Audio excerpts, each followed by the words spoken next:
દાખલા તરીકે આ બિપિન પ્રભુ છે કે આચાર્ય ભગવાન કર્યા કરે એને ન થાય. અને કોઈ વેદ ને વેદાંત કરે કે એને ન થાય. કારણ કે એ કલ્પિત બ્રહ્મા છે, એની કલ્પના છે વેદ વેદાંત, એ કાંઈ ઈશ્વરની કલ્પના છે, એ ઈશ્વર માયાની કલ્પના છે, એ કાંઈ નથી. અને પરમ સત્તા પરબ્રહ્મ છે, તો એમાં આ બધી ગણમથલ કરનારો છે એ ભ્રાંતિ, એ ગણમથલ વાળો જ ભ્રાંતિ.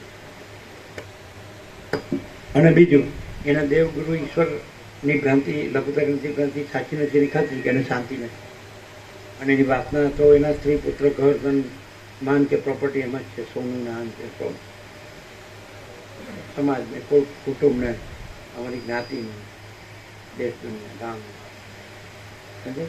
એટલે બે બાજુની ભ્રાંતિ ખોટી છે. દેવગુરુ ઈચ્છની ભ્રાંતિ ખોટી છે. અને કદાચ દેવગુરુ ઈચ્છથી એમ લાગે કે કૃપાથી કંઈક થયું તો એક ક્ષણિક હોય, પાછું બીજું તો ઊભું જ હોય, પૂરું તો થાય મરી જાય છે ક્યાં.